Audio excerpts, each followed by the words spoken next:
अभी भी टाइम है, एक महीने का ब्लाइंडली उसको फॉलो करो, एक स्ट्रैटेजी बनाओ, उसको ब्लाइंडली फॉलो। अपना आधा घंटा जीवन का वेस्ट करता है। सबको रियलिटी पता है, तुमने नहीं पढ़ा तो नहीं पढ़ा है ना। कॉम्पिटिटिव एग्जाम से क्या होता है, तुम फाइटिंग स्पिरिट रहती है, तुम फाइट करना सीखते हो इतने यंग एज में। और 11th में हर कोई आईआईटी जा रहा होता है, 12th में देखते टास्क है तो वहां पे ही तुम गिव अप कर दे रहे हो। Not failure but aiming low is a crime.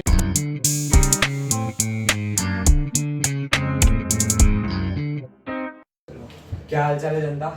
Welcome to the two ticket guys podcast. आज मेरे साथ मेरे खुद के मेंटर आईआईटी बॉम्बे से ग्रेजुएटेड और जीतू भैया इन रियल लाइफ, ऐसा बोलूँ तो कुछ भी गलत नहीं बोल रहा हूँ मैं, मिस्टर प्रणय सर। सबसे पहले welcome to the podcast. Thank you. आज मतलब अभी सबको पता ही है बेसिकली क्या चल रहा है, हाँ। सीन क्या चल रहा है कि आईआईटी का डेट मतलब जेईई मेंस का डेट हो चुका है रिलीज और टाइम दिया है खाली महीने भर का। हाँ। तो है बच्चे पैनिक में। तो अभी पैनिक के अलावा तो कुछ अपन हेल्प नहीं कर सकते, डेट्स तो आगे पीछे नहीं कर सकते, लेकिन जो चल रहा है हाँ। उसको थोड़ा एड्रेस करते हैं और आज के ऊपर अपन बात करते हैं। बिल्कुल। सबसे पहले कि आप रियलिटी एक बात कर लेते हैं कि क्या रियलिटी है इस टाइम पे, क्या है और क्या होगा। हाँ, एक्चुअली बहुत ही शॉर्ट नोटिस पे मतलब डेट अनाउंस हुआ है। तो हम लोग ये मतलब जो स्टूडेंट्स हैं वो ये कर सकते हैं कि अभी एक स्ट्रैटेजी बना सकते हैं, है ना। अभी भी हो सकता है आईआईटी, कोई उसमें कोई जेई बिल्कुल क्लियर हो सकता है, अभी भी कोई प्रॉब्लम नहीं है उसमें, है ना। हाँ, बस ये है कि थोड़ा बच्चे पैनिक कर गए। हाँ, बच्चे बहुत पैनिक कर गए क्योंकि जस्ट कुछ दिन बाद बोर्ड्स है, Right. उससे पहले प्रैक्टिकल्स, फिर प्रीलिम्स और ये सब बैक टू बैक है। तो उस पे थोड़ा सा उनको एक स्ट्रैटेजी बनानी पड़ेगी, कब कौन सा टॉपिक उनको क्या करना है और बोर्ड्स और ये सब कैसे मैनेज करना है, वो थोड़ा सा अगर वो स्ट्रैटेजाइज कर पाए तो बहुत ही अच्छे से दे सकते हैं। और 2 अटेम्प्ट है तो अभी ऐसा नहीं सोचना है कि सीधे हम अप्रैल अटेम्प्ट के लिए करेंगे, राइट, है ना। तो उसमें क्या होगा कि ना भी हो पाएगा ना तब हो पाएगा, क्योंकि उसके बाद भी कौन सा टाइम मिल रहा है, सही है ना। तो अभी जनवरी अटेम्प्ट भी उनको अच्छे से देना है। हाँ। और अप्रैल अटेम्प्ट भी उनको उसी पे पाइल अप करना है, मतलब उसी को और आगे लेके जाना है। ओके, मतलब हाँ, तो बेसिकली कि मतलब हाँ, अभी गिल्ट ट्रैप जो होता है कि इस टाइम पे गिल्ट ट्रैप आ जाता है, नहीं पढ़ा, हाँ 2 साल पढ़ लेना चाहिए था, बहुत टाइम वेस्ट कर हाँ। दिया। तो बेसिकली अभी वो सब करने का कोई मतलब नहीं है कि अभी महीना बाद में 3 महीना मिलेगा उसके बारे में सुनने के लिए, और आगे इंजीनियरिंग 4 साल वही करना है, 4 साल वही करना है, आखिरी दिन पढ़ना है। आखिरी दिन पढ़ना है और आखिरी दिन हाँ। यही पास होते जाना है। हाँ। यही है जो आप बोल रहे थे सर कि अभी 2 अटेम्प्ट है, बराबर, हाँ। सबको पता है। हाँ। लेकिन तो फिर मतलब उसका कभी कभी बच्चों के दिमाग में ऐसा होता है कि फर्स्ट अटेम्प्ट इजी होता है, हाँ। या फर्स्ट अटेम्प्ट में कम बच्चे बैठते हैं, सबकी तैयारी इतनी नहीं होती, तो फर्स्ट अटेम्प्ट के लिए मैं ज्यादा दे दूं, बोर्ड्स के लिए कर लूं। तो एक टेक्निकल आउटफ्लो भी नहीं मैं बोलूंगा कि मतलब एक स्ट्रैटेजी होता है ना कि अच्छा ये ऐसे कर लो, इतने क्वेश्चंस इसके लगा लो, ये कर लो। तो अभी हम लोग मतलब बच्चे एक टारगेट सेट कर सकते हैं। सबको ऐसा लगेगा कि मेरी तैयारी अच्छी नहीं, सबको, जिसने 2 साल नहीं पढ़ा उसको भी, जिसने 2 साल पढ़ा उसको ये सबको ऐसा ही लगने वाला है कि उसकी तैयारी नहीं, ठीक है। तो उसमें एक हम लोग स्ट्रैटेजी बना सकते हैं कि इतने मुझे ये चीजें कंप्लीट करनी है। जैसे जिसने नहीं पढ़ा वो भी ये कर सकता है कि मैं जेईई मेंस 2022 के सारे क्वेश्चंस एक बार कर लूं, है ना। 1 महीने का टाइम है तो सारे क्वेश्चंस में कर लूं, राइट। और जिसने कर लिया है उसका मतलब मैं जो अपने स्टूडेंट्स को बताता हूँ कि क्रोनोलॉजी क्या होना चाहिए कि 22 के प्रीवियस क्वेश्चंस, 21 के, हाँ। और एनटीए अभ्यास के जो क्वेश्चंस हैं। एक एनटीए ने भी क्वेश्चंस रिलीज किए थे लास्ट ईयर, एनटीए अभ्यास के भी क्वेश्चंस मिल जाएंगे। ज्यादा हो तो लिंक में डाल देना। हाँ, मैं वो शॉर्ट्स में उधर डाल देता।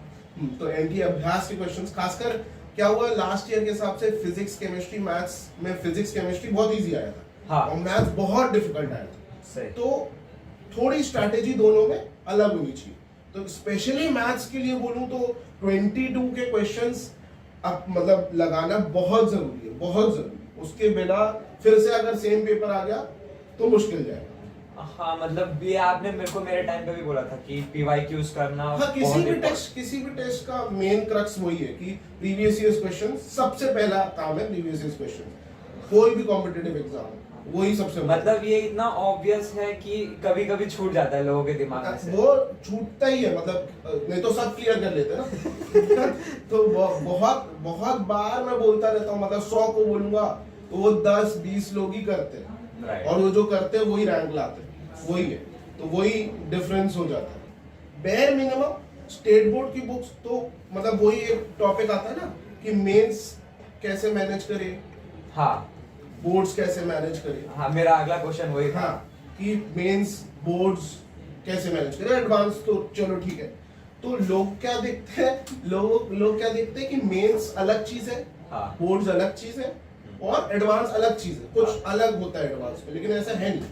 मतलब अगर ग्रेविटेशन नीचे लग रहा है, चाहे वो बोर्ड्स में हो, मेंस में, एडवांस में नीचे लगेगा ना। हाँ। एडवांस में थोड़ा ना ऊपर लगने लगेगा। हाँ मतलब सही बात है। ना? तो वही मेरा लॉजिक रहता है। तो ऐसे हम लोग तीनों को अलग ढंग से देखोगे तो फिर पैनिक मोड में आओगे। अगर तीनों को साथ में देखते हो, जैसे मान लो डिफरेंशिएशन कर रहे हो या एप्लीकेशन ऑफ डेरिवेटिव्स कर रहे हो, तो अगर उसमें तुम पहले अपना टेक्स्ट बुक, जैसे जो एसएससी टेक्स्ट बुक है वो अप्लाई कर दिया, वो लगा लिया, उसके बाद पीवाईक्यूज कर लिया। ये बेयर मिनिमम चीजें तुम कर लीजिए जिससे तुम्हारा दो चीज सॉर्टेड हो जाएगा, एक तो बोर्ड्स और एक मेंस, ये सॉर्टेड हो जाएगा। और केमिस्ट्री का भी वही है। केमिस्ट्री में वही है, अपना जो टेक्स्ट बुक है वो तुम्हें पढ़ना है, वो तो कॉन्सेप्चुअल है ना। अगर जेई में आया तो तुम उसको तुम्हें टिक करना है ना। केमिस्ट्री हाँ बहुत बार ऐसा होता तो है, वो है। फिजिक्स में थोड़ा सा थ्योरम्स ज्यादा आ जाते हैं। प्रैक्टिस की जरूरत। हाँ, तो नहीं मतलब बोर्ड्स में थ्योरम्स ज्यादा आ जाते हैं, हाँ। तो वो थोड़ा सा अलग हो जाता है वो दोनों। तो थ्योरम्स थोड़ा प्रैक्टिस करना पड़ता है, तो इतना बहुत ज्यादा फर्क पड़ भी नहीं रहा है। तो इतना पैनिक करने की जरूरत नहीं है। एक स्ट्रैटेजी बनाओ, उसको ब्लाइंडली फॉलो करो। तो मेरे साइड से तो वही है कि bare minimum text book 22 years के क्वेश्चन, 22 जेईई मेंस 2022 के क्वेश्चंस, और किसी को अच्छी तैयारी करनी है तो 22, 21 और एनडीए अभ्यास के क्वेश्चंस। तीन जो हाँ। सेट्स है। हाँ। ओके, मतलब हाँ ये हाँ बहुत वो है कि इम्पोर्टेंट है ये। हाँ।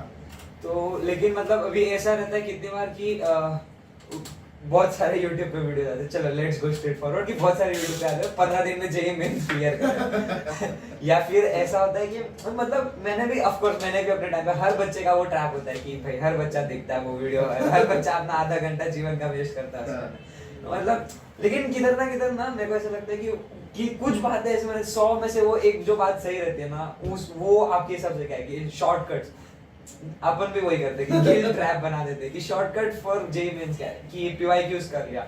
और पीवाईक्यूज मतलब अब पीवाईक्यूज तो मैं ऐसे तो बनेंगे नहीं, उसके लिए तो मैं पढ़ना पड़ेगा, कॉन्सेप्ट तुम्हारे आने चाहिए, तो वो शॉर्टकट भी नहीं है। तो जेईई में से एज सच कुछ शॉर्टकट है नहीं, तो तुम्हें उसमें कंटिन्यूअसली पढ़ना पड़ता है। लेकिन मैंने बहुत रिजल्ट देखे, उसमें सबसे इंपॉर्टेंट चीज जो मैंने देखी है वो परसीवियरेंस है। कई लोगों को देखा है जो एंड तक भी ठीक से नहीं पढ़ते या स्ट्रगल करते रहते, लेकिन फिर जब पर पढ़ते रहते लास्ट मोमेंट तक वो गिव अप नहीं करते। ये बहुत इंपॉर्टेंट है, लास्ट मोमेंट तक गिव अप नहीं करते। ये बहुत इंपॉर्टेंट चीज है कि लास्ट मोमेंट तक तुम्हें गिव अप नहीं करना, तब तक तुम गेम में रहोगे, नहीं तो गेम में ही नहीं रहोगे। हाँ मतलब बोलने के लिए 10 लाख एंट्रीज होती है, लेकिन उसमें से 2-4 तो ऐसे होते होंगे जिनका ये हो गया है कि हाँ, काफी लोग मतलब 50%, मोर देन 50% लोग पहले गिव अप कर देते, पहले ही पेपर आने से पहले ही उनको एग्जाम सेंटर में वो जाते उस मुंह से लेकर। मैंने कितने देखा था अपने घर। हाँ, तो तुम्हें जैसे अभी भी टाइम है, अभी भी तुम्हें रियलाइज हो जाता है, तो तुम अभी से लेके अभी भी तुम्हें रियलाइज हो जाता है, अगर तुम अभी से लेके जब तक जेईई मेंस नहीं हो जाता और सेकंड अटेम्प्ट नहीं हो जाता, हाँ, तब तक तुम्हें गिव अप नहीं करना है। तुम्हें एक स्ट्रैटेजी बना के उसमें वर्क करते रहना पड़ेगा। और इसीलिए मेरे को कभी ऐसा, मतलब मैंने भी जब मेरे 2 अटेम्प्ट लिए थे ना, तब मेरे को ऐसा लगा था कि अच्छा हुआ 2 अटेम्प्ट है। हाँ। बाकी अगर नीट के जैसा होता तो फिर पूरे साल की वाट लग जाती थी। कि पहला अटेम्प्ट बेसिकली वही करता है कि अच्छा देखो तुम इधर स्टैंड कर रहे हो, तुमको पता चल जाए कि ये है, अब फिर देख लो तुमको क्या करना है, महीने भर का टाइम है, सुधार लो जो सुधार सकते हो। तो वही है कि बहुत सारे मेरे को पर्सनली बहुत सारे लोग फ्रेंड्स बोल लो या ऐसा है कि वो रहता है कि अरे फर्स्ट अटेम्प्ट में हुआ तो ठीक है। हाँ, लोग ऐसा सोचते हैं कि फर्स्ट अटेम्प्ट में हुआ नहीं तो सेकंड है, पर मेरे ख्याल से जैसे अभी 2 अटेम्प्ट है फिर एडवांस है, मतलब अगर तुम क्वालिफाई करते हो तो एडवांस दोगे। हाँ। तो 3 अटेम्प्ट्स है मान के चलो अभी के लिए, ऑप्टिमिस्टिक रहो, क्योंकि पहले अगर ऑप्टिमिस्टिक रहोगे पहले अगर तुम ऑप्टिमिस्टिक रहोगे तब तुम्हारा लक फेवर करेगा ना। ऑप्टिमिस्टिक ही नहीं रहे तो लक कैसे फेवर करेगा तुम्हारा? Luck favours the bold. हाँ, तो ऑप्टिमिस्टिक रहना बहुत जरूरी है ना। सही। ठीक है, वो लोग डिमोटिवेट हो जाते हैं, तो वो अभी डिमोटिवेट होने का सबको रियलिटी पता है, तुमने नहीं पढ़ा तो नहीं पढ़ा है ना, रियलिटी पता है कि तो वो डिमोटिवेट होने की जरूरत नहीं है। तो अभी भी 3 अटेम्प्ट है मान के चलो, 3 अटेम्प्ट से तो तुम्हारा बेस्ट कभी भी आ सकता है। ये सबके लिए है, मतलब जो पढ़ रहे हैं, जो बहुत अच्छा पढ़ रहे हैं, वो लोग भी तो एक कैटेगरी है ना, कि जो पढ़ रहे हैं उन लोग भी ये सोच रहे हैं कि यार क्या पता एडवांस क्लियर होगा कि नहीं, मेंस तो हो जाएगा। लेकिन और क्या सोचते हैं कई लोग कि यार मेंस जो है, अगर मेंस में मेरे बहुत अच्छे मार्क्स आएंगे तभी एडवांस में आएंगे, तो वैसा हमेशा ट्रू नहीं है। मतलब इसको थोड़ा सा हाँ, मैं थोड़ा एक्सप्लेन करता हूँ। मतलब मेरा एक स्टूडेंट था, उस टाइम मैं लास्ट टू लास्ट ईयर की बात कर रहा हूँ, 2020। हाँ 20 की, उसमें 4 अटेम्प्ट थे। हाँ। चारों अटेम्प्ट के बाद उसके 20,000 रैंक बना था जेईई मेंस में, 20,000 रैंक बना था। जिन लोगों तो- को नहीं पता 20,000 एक डिसेंट होता है। तो 20,000 मतलब समझ लो 98%। 98%। तुम्हारे अच्छा एनआईटी और ट्रिपल हाँ, आईटी कि अच्छे ब्रांच मिल जाएगा। अच्छा ब्रांच मिल जाएगा तुम्हारा। Right. तो 20,000 अच्छा होता है। पर क्या सोचेगा कोई आदमी, क्योंकि आईआईटी जाने के लिए तुम्हें अंडर 10,000 रैंक चाहिए। सही। तो क्या सोचेगा यार 20,000 मेंस ही में आ रहे हैं तो एडवांस में कैसे क्लियर होगा, अच्छा। और वो फिर नहीं पढ़ेगा। बराबर। ये कॉमन हाँ, नोशन perception, है हाँ। कि 20,000 तो मेंस में ही आ रहे हैं तो एडवांस में क्यों पढ़ूं मैं, सही। और उसमें कैसे आएंगे 10,000 के अंदर जब मेंस में ही नहीं आए तो। पर वो उसने ऐसा नहीं सोचा और वो पढ़ता, तो उसके बाद उसका एडवांस में रैंक कितना आया 5800, और वो कैटेगरी का था, आज आईआईटी मद्रास में है। मतलब जनरल रैंक उसका 5800 था, जनरल रैंक 4 टाइम्स इंप्रूव कर गया। हाँ, तो एडवांस में। तो वही मैं बिलीव करता हूँ कि मेंस और एडवांस ये 3 अटेम्प्ट्स होते हैं तुम्हारे, 3 अटेम्प्ट्स। अब इसमें से बेस्ट तुम्हारा कभी भी आ सकता है। हाँ, ये है कि एडवांस के लिए तुम्हारा मेंस क्लियर होना जरूरी है। हाँ। लेकिन जो जैसे पढ़ रहा है और मेंस के बाद भी डिमोटिवेट हो जा रहा है, तो डिमोटिवेट कभी होना ही नहीं है तुम्हें। हाँ। ठीक है, परसिवरेंस और पेशेंस ये सबसे इंपॉर्टेंट फैक्टर है कि तुम्हें करते रहना है एंड तक। कुछ भी हो सकता है, कुछ भी हो सकता है, पॉसिबिलिटी हर चीज की है। तो हाँ। वो सोचो कि एनआईटी में किसी को मतलब उसको डिसेंट ब्रांच मिल रहा था, शायद सीएस भी नहीं मिल रहा था, और वो लास्ट तक पढ़ता गया तो उसको आईआईटी मद्रास मिल गया, जो कि आज टॉप कॉलेज है। हाँ। टॉप कॉलेज है। तो वो एक बहुत अच्छा एग्जांपल था। एज अ टीचर हमारे लिए भी बहुत अच्छा एग्जांपल था कि यार किसी को भी अंडर एस्टिमेट नहीं करना है। हाँ, तो ये। हाँ। तो अब आते हैं मुद्दे के क्वेश्चन पे। हाँ। जो हर बच्चे के दिमाग में 2 साल में 2,000 बार आता है। हाँ। आईआईटी इतना वर्दी क्यों है? हाँ। कि मतलब क्यों भाई हर साल लाखों लोग लाखों बार ये नाम लेते कि आईआईटी जाना, आईआईटी जाना। सही बात। तो आईआईटी देखो कि बहुत सारे न्यूज़ तुम सुनते ही होगे कि 2 करोड़ का पैकेज लगा, 3 करोड़ का पैकेज लगा, और अभी इसी साल 4 करोड़ का पैकेज लग गया। पहली बार ऐसा हुआ कि आईआईटी किसी 21-22 साल वाले को, जैसे हम लोग, अगर तुम प्रोफेशनल फील्ड में हो, हाँ। जब तक तुम एंटरटेनमेंट में नहीं हो या स्पोर्ट्स में नहीं हो, एंटरटेनमेंट स्पोर्ट्स में क्या होता है, इनकम तुम्हारी डिक्रीज होती है विद एज। राइट। मतलब तुम्हारा यूथ चले गया तो फिर ऑब्वियसली सचिन, विराट, इनका डिक्लाइन होगा। लेकिन हाँ। एकेडमिक्स और प्रोफेशनल लाइफ में उल्टा होता है, जैसे जैसे तुम्हारा With एक्सपीरियंस ग्रो करता है तो तुम्हारा इनकम भी ग्रो करता है। राइट। है ना। तो यहाँ पे किसी 21-22 साल के लड़के को 4 करोड़ का पैकेज मिल गया। चलो वो बहुत कम लोग होते हैं ऐसे, माना, वो एक न्यूज है, वो एक फैक्टर है जो बहुत बहुत ज्यादा बेचा जाता है कि इतना बड़ा, इतना अच्छा पैकेज। तो प्लेसमेंट तो बहुत ही अच्छी चीज है आईआईटी की, लेकिन जो कि मुझे सबसे ज्यादा अच्छी चीज लगती है, मैं अपना पर्सनल एक्सपीरियंस बताता हूँ, जो मुझे सबसे अच्छी चीज लगती है आईआईटी के, वो है एक्सपोजर। जैसे यंगस्टर सबसे ज्यादा क्या होता है, कंफ्यूज होता है कि क्या करना है, हमें क्या करना है, और वो बहुत नॉर्मल है। हाँ। बहुत नॉर्मल है कंफ्यूज होना, और अच्छा भी है। क्योंकि यही एज है ना, तुम एक्सप्लोर कर कर सकते सकते हो। लेकिन Right. 11th-12th में कंफ्यूज होना थोड़ा प्रॉब्लम है, क्योंकि वो तुम्हारा कॉलेज डिसाइड कर रहा है। 11th-12th मतलब 11th-12th में कंफ्यूज भी फालतू चीजों को लेकर हाँ, होते हैं फालतू चीजों के लिए कंफ्यूज हो कि इसको पूछूं कि नहीं पूछूं। तो वो कंफ्यूजन थोड़ा प्रॉब्लम है। 11th-12th में अगर तुम्हारे पास बहुत अच्छा टैलेंट है और उसको परस्यू करना है तो वो कर सकते हो, अदरवाइज मेरे ख्याल से तुम किसी कॉम्पिटिटिव एग्जाम की तैयारी करो। 11th-12th में बेसिकली अपना हाँ। पैशन ढूंढने बाहर मत निकलो। हाँ एग्जैक्टली। या तो तुम बहुत ही अच्छे हो या तो 3-4 साल से किसी स्पोर्ट्स में अच्छे हाँ। हो, या तो उनको यंग पहले से करते हैं ना, हाँ। स्पोर्ट्समैन पहले से करते हैं। हाँ। वो 11th-12th नया में नहीं नया होता। क्रिकेट या नया नया चेस खेलना मत सीखो। हाँ, तो वो पहले से अगर कर रहे हो तो तुम उसको फॉलो कर सकते हो। जैसे अभी मैं विराट कोहली को बोलूंगा कि तुम यही करो, तो वो सही नहीं होता ना, मतलब वो 12th पास भी नहीं होता। मेरे विजुअल आ गया, विराट कोहली ऐसे बैठ के मैच के सब लगा रहा है। तो वो लेकिन वो बचपन से ही बहुत अच्छा खेल रहा है। राइट। तो उस पे मैं कुछ नहीं बोल रहा हूँ, जो अच्छा कर रहा है। अब जो कंफ्यूज है, मेजॉरिटी ऑफ द हाँ, जो कंफ्यूज है वो क्या कर सकता है? तीनों में से मैं ये नहीं बोल रहा साइंस ही लेना है, साइंस में क्या फील्ड बहुत है। राइट। साइंस के बाद तुम कॉमर्स की चीजें भी कर सकते हो। तो वो मतलब जैसे मैं सीए कर सकता हूँ अभी, हाँ ठीक है, पर जो कॉमर्स लिया वो आईआईटी नहीं जा सकता ना। हाँ, मतलब वो इंजीनियरिंग रिलेटेड टास्क नहीं करता। हाँ, और तुम्हें पता नहीं है ना कि तो जो सबसे ज्यादा कंफ्यूज है, सबसे ज्यादा कंफ्यूज वो साइंस लेना चाहिए उसको, मेरे अकॉर्डिंगली। ये हो गई एकदम अलग ही बात। नॉर्मली ऐसा रहता है कि तुम कंफ्यूज हो तो चलो आर्ट्स ले लो, नहीं, कुछ कर लो। क्योंकि साइंस से क्या होता है, तुम कॉमर्स में जा सकते हो। मतलब तुम नॉर्मली कॉमर्स वाले क्या करते हैं, एमबीए करते हैं या सीए करते हैं। हाँ, बट जो चूजन पार्ट्स है। हाँ, नहीं मतलब अगर तुम्हें उसमें जॉब चाहिए तो, अगर जॉब नहीं चाहिए तो बात अलग है। पापा का धंधा करना तो हाँ, बात अलग है। तो फिर मत ही पढ़ो, मतलब वो बात अलग है। किसी को जॉब चाहिए तो फिर एमबीए करो। एमबीए में भी जो सबसे ज्यादा सक्सेसफुल होते हैं वो तुम्हें देखेंगे इंजीनियर्स है जो आईआईएम्स जाते हैं, राइट। है ना। तो मैं ये नहीं बोल रहा हूँ कि साइंस ही बस एक लॉ का ऑप्शन है, पर ये है कि 11th-12th में तुम एक कॉम्पिटिटिव एग्जाम की तैयारी करो, चाहे वो सीए हो या जेई हो, नीट हो, एनडीए हो, हाँ, है ना। ये सब डाइवर्स पाथ है, और भी है उसमें। डिजाइन के होते नाटा, हाँ। ये सब निफ्ट, एनएलयू के होते क्लैट। तो पर कॉम्पिटिटिव एग्जाम से क्या होता है, तुम फाइटिंग स्पिरिट रहती है, तुम फाइट करना सीखते हो उतने यंग एज में, और तुम्हारा ब्रेन डेवलप होता है। यही एज रहता है ना कि तुम्हारा।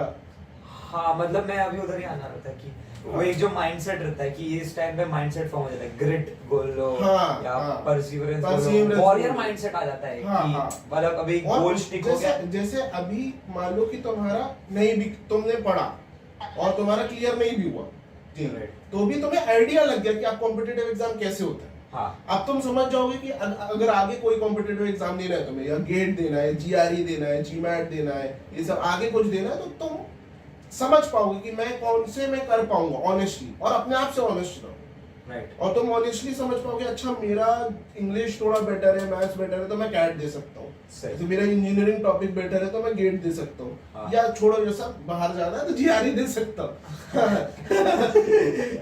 तो वो चीज क्लैरिटी आ जाती है एक बार कॉम्पिटिटिव एग्जाम देने के बाद, कि मतलब जो क्लियर करते हैं और जो क्लियर नहीं करते, बेसिकली जिनका हो जाता है हाँ। और जिनका नहीं होता, आपको क्या लगता है कि उनके माइंडसेट में या उनके वे ऑफ थिंकिंग में क्या डिफरेंस होता होगा? अगर एक सिनेरियो अपन पकड़ लेते हैं कि आज हुआ है टेस्ट हाँ। और दोनों का आया है एक जैसे मार्क्स, दोनों ने बराबर से मेहनत की, दोनों को फिर भी दोनों को कम में मार्क्स है। कम मार्क्स में इंसान सोचना चालू करता है, हाँ। ज्यादा में तो खुश हो जाता है, हाँ। गलती से कम मार्क्स दोनों सही नहीं है, मतलब हाँ, दोनों सही, मतलब जैसे आपने 11th में तैयारी चालू की और एक ज्यादा आ गए तो वो सोचने लगे अब तो मैं आईआईटी जा रहा हूँ।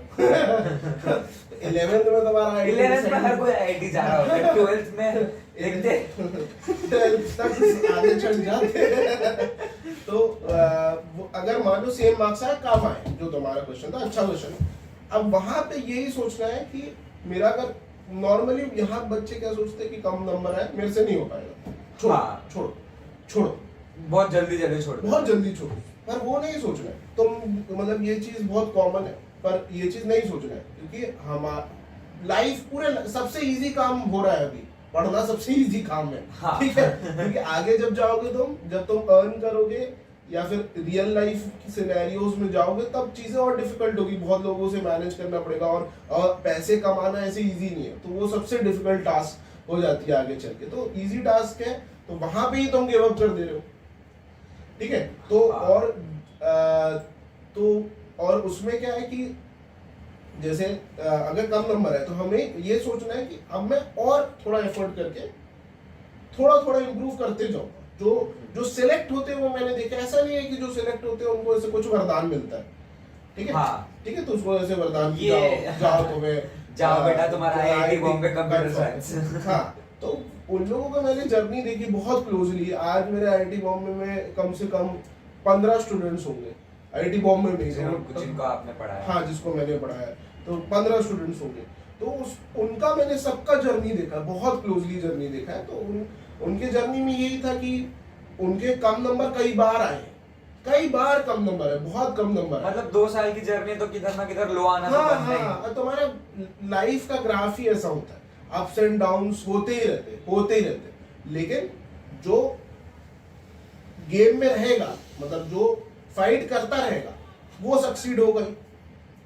मतलब मैं कई बार ग्राफ्स भी बना के, मैथ्स टीचर हो तो ग्राफ्स भी बना के दिखाता हूँ कि मतलब जैसे तुम्हारा सक्सेस का ग्राफ ऐसा रहता है, ऐसा। तो अगर उसको तुम जूम करोगे तो वो ऐसा ऐसा रहेगा, उसको तुम बहुत जूम करोगे तो ऐसा ऐसा ऐसा ऐसा ऐसा ऐसा ऐसा ऐसा रहेगा। लेकिन अगर जूम आउट करोगे तो तुम देखेंगे कि ऊपर ही जा रहा है। हाँ, लेकिन अप्स एंड डाउन सभी के में रहते हैं, सबके करियर में रहेगा।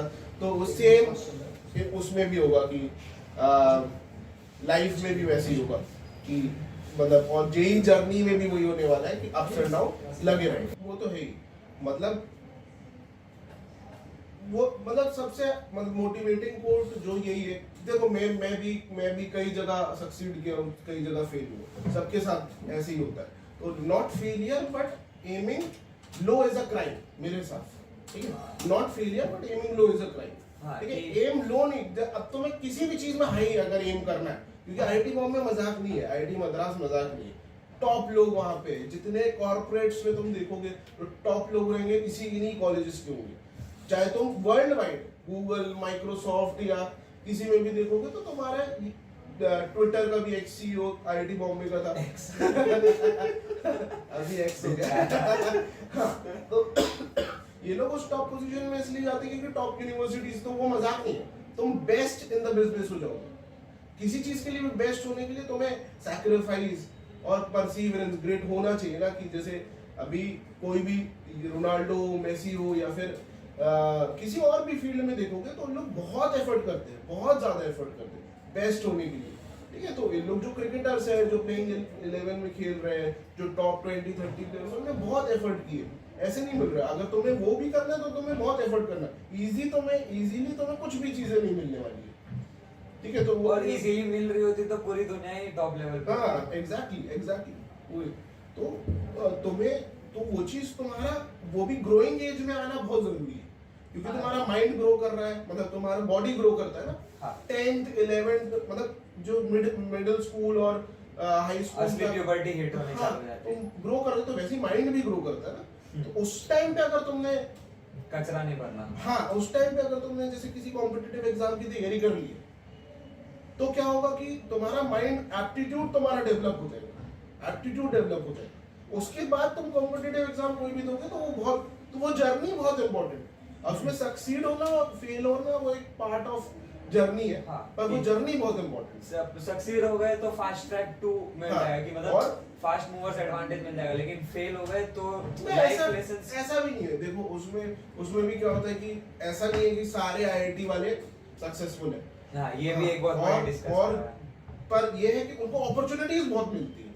अब कई लोग क्या करते हैं, जिसको अपॉर्चुनिटी भी मिलती है वो वेस्ट कर देते हैं, राइट। और जो कुछ लोग कम अपॉर्चुनिटी में भी सक्सीड हो जाते हैं।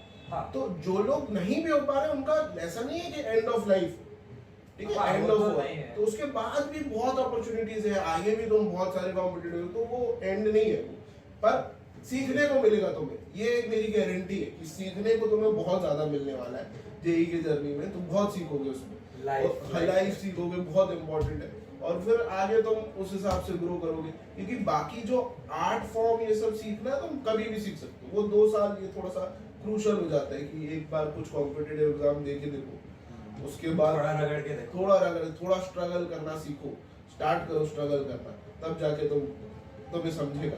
क्योंकि उसमें मतलब बंदा पर्सनली इतना इन्वॉल्व होता है कि पैसा लगा हुआ है। कितनी बार बहुत ऐसा होता है ऑफ कोर्स कि क्लासेस की फीस लगी हुई है, कॉलेज का हाँ। पैसा लगा हुआ है, मेरे आजू बाजू लोगों को पता है कि मैं तैयारी कर रहा हूँ, हाँ, मैं घर में फंक्शन अटेंड नहीं कर पा रहा हूँ इस चक्कर में। बहुत सारे लोग मेरे साथ भी होता है। नहीं, सही और हो। फिर लोग पूछते वही- भी है कि फिर अरे रिजल्ट क्यों नहीं आया, ऐसा बहुत क्यों? मेजर फैक्टर है वो, मतलब इंडियन सोसाइटी में बहुत मेजर फैक्टर है, बहुत मेजर फैक्टर है कि तुम आईआईटी की तैयारी तो सब देख रहे हैं, अच्छा तुम आईआईटी की तैयारी कर रहे हो, देखते सब है। सब देखते हैं, पर वो वही टैकल करना है तुम्हें। हाँ। ठीक है? मतलब उन सब से दूर रहो।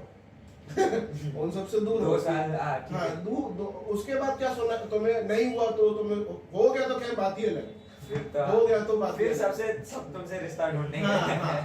नहीं हुआ तो भी ठीक है, मतलब वो बोलेंगे, लोग सुनाएंगे, और वो मेजर फैक्टर है, लेकिन वही चीज तुम्हें उस डर से छोड़ो मत। तुम्हें हमेशा सुनाया जाएगा, कहीं भी जाओगे तुम, कोई आईआईटी चलेगे तो तुम बच नहीं जाओगे।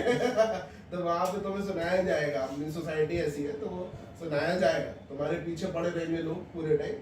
तो लेकिन तुम्हें वही बहुत कम लोग मिलते हैं तुम्हें जो तुम्हारे काम को अप्रिशिएट करे और तुम्हें मोटिवेट करके रखे, ये है। तो वो चीज उन्हीं के साथ रहना है तुम्हें, जो डिमोटिवेट करते हैं उनसे थोड़ा सा दूर रहो, है ना, उनसे दूर रहो। मेन जो होता है वो पीयर ग्रुप ही होता है, और रिलेटिव ही होता है, वो बोल देते क्या कर रहे हो ये जेई वेई, उनमें बहुत कम लोगों का होता है। तो मतलब वो चीज कोयले की खान है, हीरा बनना है तो तराशना तो पड़ेगा। हाँ, तो वो रिलेटिव जो है ये सब, उनको उनसे आप नमस्ते रखो, दूर रखो उनको, आप जय अपना, राम जी। हाँ, आप अपना काम पे ध्यान दो, वो इम्पोर्टेंट है। लोग बोलते ही रहेंगे, बोलते लाइफ टाइम बोलते रहेंगे, तो उनकी सुनना नहीं है, अपना काम करते रहोगे, क्योंकि तुम्हारा एक चीज भी क्लिक किया ना, एक चीज भी क्लिक किया, फिर वही जो है वो तुम्हारे से रिश्तेदारी ढूंढेंगे। तो वो ध्यान रखना। हाँ, एक मतलब जैसे आपने बोला था तो मेरे को अभी याद आ गया कि फॉर्मेटिव इयर्स जो होते हैं, हाँ, इसके पहले तो मतलब ऐसा होता है कि 10वीं में मैं एकदम लेम हाँ। कर गया, एकदम हाँ। स्ट्रेट फॉरवर्ड हाँ। पूछता हूँ कि 10वीं में लड़की के बाजू में बैठने से डरता है इंसान, हाँ, 11वीं में ऐसा लगता है कि शायद बात करनी चाहिए, हाँ। और 12वीं में लगता है इसके बाजू में कैसे बैठूंगा। हाँ। तो ये जो होता है बेसिकली, मैं रिलेशनशिप्स की बात कर रहा हूँ कि हाँ। बहुत ज्यादा होता है ये, हाँ। हर जगह होता है। और ऑफ कोर्स ये ह्यूमन बायोलॉजी है, ह्यूमन साइकोलॉजी है कि हाँ, कि जब प्यूबर्टी हिट करती है तब ये सब हार्मोन्स आते ही है इनप्लेस है। तो फिर लेकिन इसकी वजह से रिलेशनशिप्स के दौरान में जो होता है, कभी कोई इंसान रिजेक्ट हो जाता है, कभी एक्सेप्ट हो जाता है, तो भी कुछ बहुत सारे लफड़े होते हैं, डिप्रेशन हो जाता है कितनी बार, सेल्फ डाउट हो जाता है। मेरे को भी सेल्फ डाउट होता था, एंजाइटी होती थी, फिर फ्रस्ट्रेशन होता था कितनी बार कि आज ये टाइम टेबल बना लिया, इतना नहीं हो पाया, या इसमें इतना मार्क्स आना चाहिए, नहीं आया, ये इसकी वजह से मैंने ये सैक्रिफाइस किया था, अब दोनों वेस्ट चले गए। तो बेसिकली एक स्टूडेंट उसके साथ कैसे डील करे, या फिर जो भी दे रहा है ये एग्जाम, स्टूडेंट है ये, हाँ, जैसे पहली बात तो 2 फैक्टर्स है कि अगर तुम्हें, मतलब जैसे मैं बस उसी फैक्टर की बात कर रहा हूँ, जैसे जेई तुम्हें क्लियर करना ही है, क्योंकि मैं मानता हूँ कि अगर तुम मिडिल क्लास के हो, मतलब ऐसे तुम्हारे पास बहुत कुछ बिजनेस है नहीं, और बिजनेस है भी तो भी एजुकेशन इम्पोर्टेंट है। सबसे अच्छा एग्जांपल अनिल अंबानी है, उससे ज्यादा पैसा शायद किसी के पास नहीं होगा, ठीक है। तो सब हाँ, कुछ उसके पास जितना पैसा था उतना किसी के पास नहीं होता, और वो बैंकरप्ट हो गया। तो सब कुछ, तो एजुकेशन कितना इम्पोर्टेंट है वो तुम बहुत सारे एग्जांपल से देख सकते हो कि तुम्हारे पास कुछ नहीं भी होके लोग कहाँ कहाँ चले गए, ठीक है। तो एजुकेशन सबसे इम्पोर्टेंट है। तो जो जेई, तो इसलिए जेई क्लियर करना सबसे प्राइमरी गोल होना चाहिए। अब उसमें रिलेशनशिप अगर आ रहा है, मतलब अगर तुम रिलेशनशिप में आ जाते हो अगर, तो वो भी अगर, क्योंकि मैंने कुछ ऐसे देखे कपल्स जो रिलेशनशिप में आके भी अच्छा परफॉर्म करके दोनों एक दूसरे को मोटिवेट करते हैं। दोनों क्लियर कर लेते हैं, या तो एक क्लियर हो जा रहा है ऐसा है, तो वो अच्छा रिलेशन है। पर जो नहीं, वो जो उस साइड नहीं है, तो फिर तुम्हें सैक्रिफाइस करना पड़ेगा। फिर से वही एक ही चीज है कि वो तुम्हारा मन करेगा कि मैं रिलेशनशिप में जाऊं, मैं वो करूं, तो उसमें कोई प्रॉब्लम नहीं है। लेकिन उसका भी मतलब फिर तुम यही नहीं कर पाओगे अगर तुम मतलब सेम लाइन में नहीं हो कि तुम मतलब तुम्हारा जिससे तो तुम्हारे रिलेशनशिप है, और तुम अगर तुम दोनों सेम ट्रैक पे नहीं हो कि तुम एक ही चीज के लिए प्रिपेयर कर रहे हो और कोई सेम चीज नहीं कर रहे हो, तो वो दोनों ही सक्सेसफुल नहीं हो पाएगा। खासकर लड़का तो हो ही नहीं पाएगा तो लड़का तो हो ही नहीं पाएगा, तो वो प्रॉब्लम है। तो अगर फिर से मैं बोल रहा हूँ, अगर तुम्हें बेस्ट जगह जाना है तो तुम्हें चीजें सेक्रीफाइस करनी पड़ेगी, और वो दो साल के लिए तुम्हें सेक्रीफाइस करनी पड़ेगी। 11th 12th में तुम सेक्रीफाइस कर लेते हो, या 3 साल 11th 12th प्लस एक ड्रॉप, एक ही मतलब जेई में तो एक ही ड्रॉप होता है, तो एक ड्रॉप 2-3 साल के लिए करना पड़ेगा।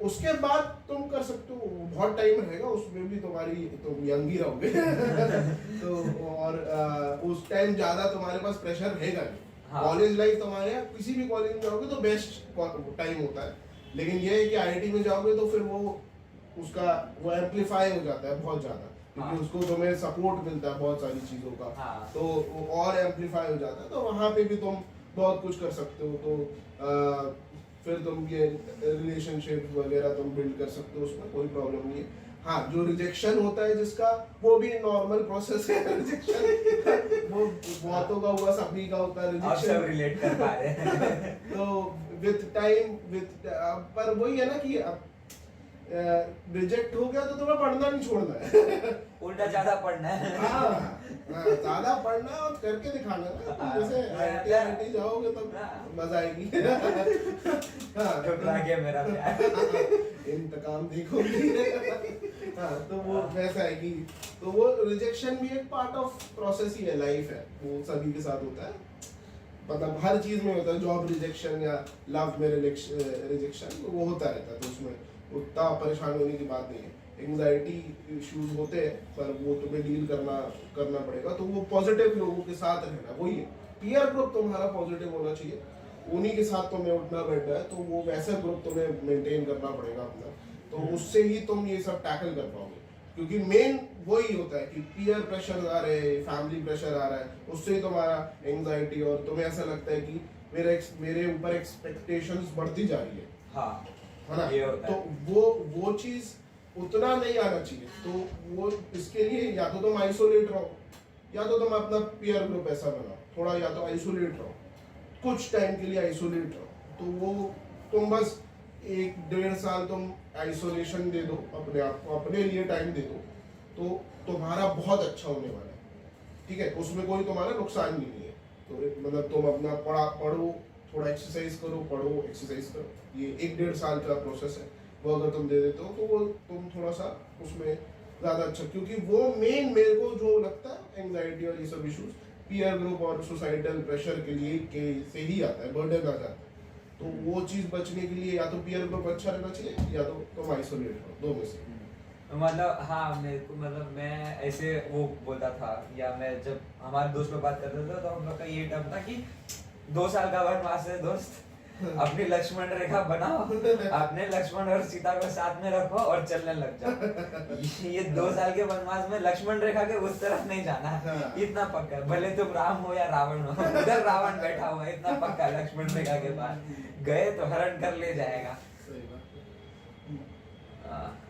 फिर अभी एक मतलब ऐसा है कि हर किसी को ये कंफ्यूजन है, जो जेई नहीं दे रहा उनको भी पता है इस चीज के बारे में, ऑनलाइन इतनी सारी चीजें आ गई, पढ़ना कहाँ से है भाई एक बच्चा होता है जो ऑफलाइन कोचिंग करता है, लेकिन किधर कभी कुछ हो जाता है, या तो वो टीचर से रिलेट नहीं कर पाता है, या तो मतलब बैकलॉग लग जाता है, हाँ, या तो कोई एक टीचर से रिलेट, हाँ, पर्टिकुलरली कभी ऐसे ही होता है कि कोई एक टीचर से रिलेट नहीं कर पाता है, तो वो सब्जेक्ट धीरे धीरे डिक्लाइन में चला जाता है। हर किसी का 2 सब्जेक्ट तो अच्छा होता ही है, एक में किधर ना किधर उसकी वाट लगी हुई होती है, तो वो उसका ऑनलाइन देखना चालू कर देता है। तो वो सबसे पहले तो क्या ऑनलाइन देखना चाहिए, कितना देखना चाहिए, और फिर कैसे बैलेंस करें। कितने लोग होते हैं जो प्रो ऑनलाइन हो जाते हैं, वो भी किधर ना किधर गलत है। अगर आपको बार बार रियलिटी चेक देने वाला कोई है ही नहीं, आप टेस्ट नहीं दे रहे हो, तो आपको समझेगा ही नहीं कि भाई रियलिटी चेक क्या है, या फिर मैं किधर स्टैंड कर रहा हूँ। और जो प्रो ऑफलाइन होते हैं उनको कभी कभी कंपटीशन का अंदाजा ही नहीं होता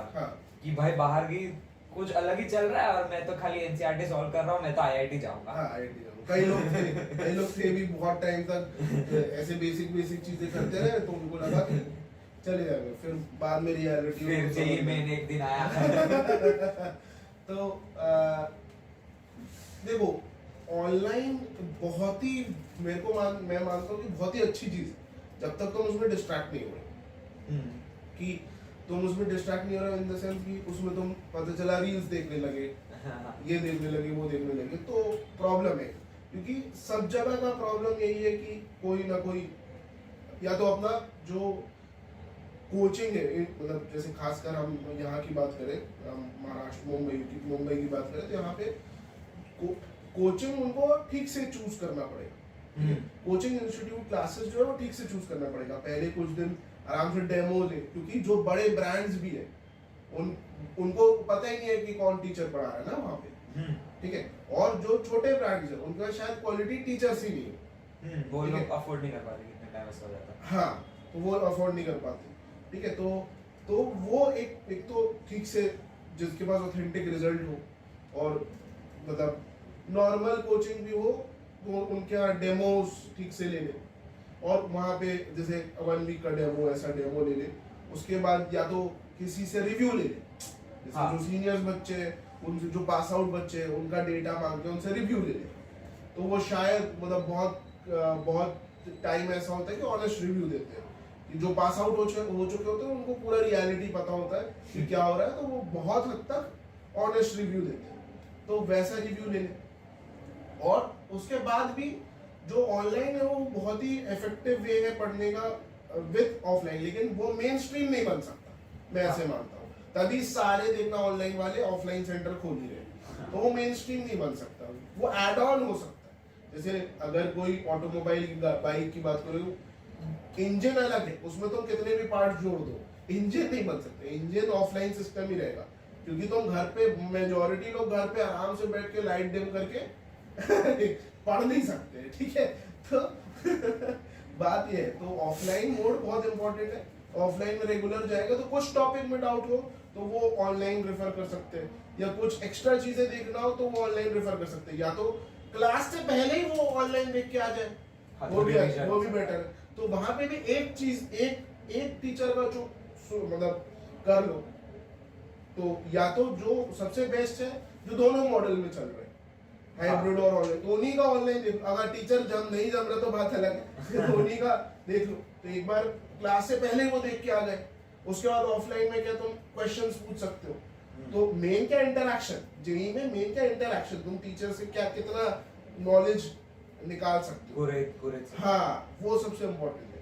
और ऑनलाइन देखना भी तो एक ही फैकल्टी का देखो, कि एक दिन इसका देख रहे हो, एक दिन उसका देख रहे हो, एक दिन इसका देख रहे हो, एक दिन उसका देख रहे हो, ऐसा नहीं है। हाँ, कितने बार ऐसा हो जाता है कि किसी एक फैकल्टी ये पर्टिकुलर टॉपिक कुछ और सब्जेक्ट में, मतलब कुछ और चैप्टर में पढ़ा देता है, हाँ, और हाँ, कोई और पहले पढ़ा देता है। हाँ, तो जिससे भी तुम कंफर्टेबल हो वो एक पकड़ो और उसी को पूरा कंटिन्यू करो, उसमें कोई प्रॉब्लम नहीं है।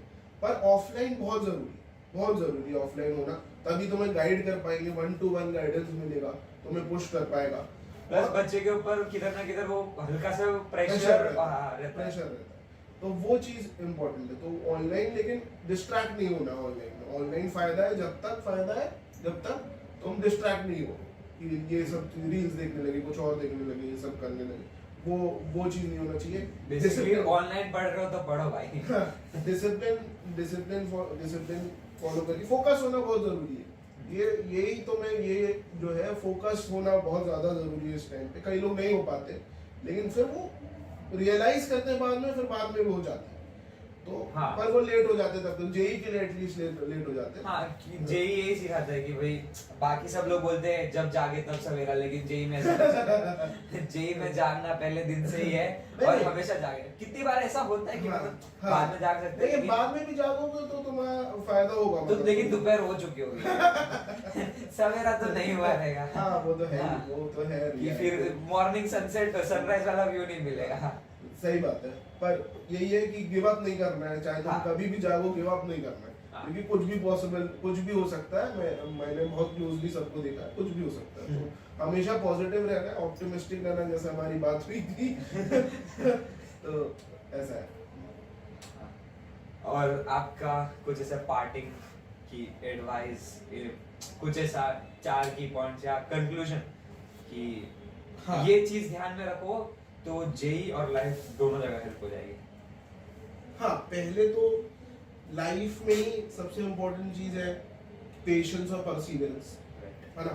पेशेंस और परसिवरेंस सबसे और सबसे पहला लर्निंग अपॉर्चुनिटी तुम्हारा 11th-12th के टाइम पे ही आता है, जब तुम जूनियर कॉलेज में जाते हो तभी आता है, अगर तुम कॉम्पिटिटिव एग्जाम की तैयारी कर रहे हो। उसमें भी सबसे अच्छा तुम्हें जेई और नीट ये तुम्हें बताता है, ठीक है, कि परसिवरेंस तुम्हारे में रहना चाहिए और नेवर गिविंग अप जो स्पिरिट है वो रहना चाहिए तुम्हें। लास्ट मोमेंट तक अप्स एंड डाउन्स होते रहेंगे और वही सेम लाइफ है, तो वो 2 साल में तुम्हें लाइफ कई हद तक तुम्हें दिखा देता है कि तुम्हें क्या क्या करना चाहिए। तो उसमें तुम कुछ गलतियां करोगे, या तो कुछ लोग सक्सीड होते हैं, कुछ लोग फेल होते हैं, पर वो पार्ट ऑफ जर्नी है, सक्सेस फेलियर चलता रहता है, पर तुम्हारा एम हाई होना चाहिए, है ना, और तुम्हें उसमें फोकस्ड रहना पड़ेगा। तुम्हें अभी 11th-12th या फिर बाद में कभी ना कभी तुम्हें ये रियलाइज होगा कि फोकस रहना कितना जरूरी है अपने टारगेट को अचीव करने के लिए। फोकस रहना कितना जरूरी है, बहुत जरूरी है फोकस रहना। तो वो चीज तुम्हें यही सिखाएगा। तो मतलब लाइफ की जर्नी में तुम्हें कई बार ऐसा होगा कि तुम एंग्शियस हो जाओगे, डिप्रेस हो जाओगे, तुम फेल होगे, सेम चीज यही में भी होगी। क्योंकि तुम्हारे मार्क्स हमेशा अच्छे नहीं आ सकते, ठीक है, ऊपर नीचे होता रहेगा। तो फोकस रहो, परसिवरेंस रखो, पेशेंस रखो, पेशेंस बहुत इंपॉर्टेंट है, और चिल करो यार चिल करो, हो जाएगा। इतना ज्यादा टेंशन लेने की जरूरत नहीं है, ठीक है। तो वो जो फेलियर सक्सेस का टेंशन लेने की जरूरत नहीं, वो होता रहता थैंक यू सर। है। ये बहुत सही है सर। हाँ। जो भी तुमको समझ में आया, जो भी तुमने इससे सीखा, कमेंट करके बताओ क्या सीखा क्या नहीं सीखा। सब तुम्हारे जेई के लिए all the best. All the best guys, all the best.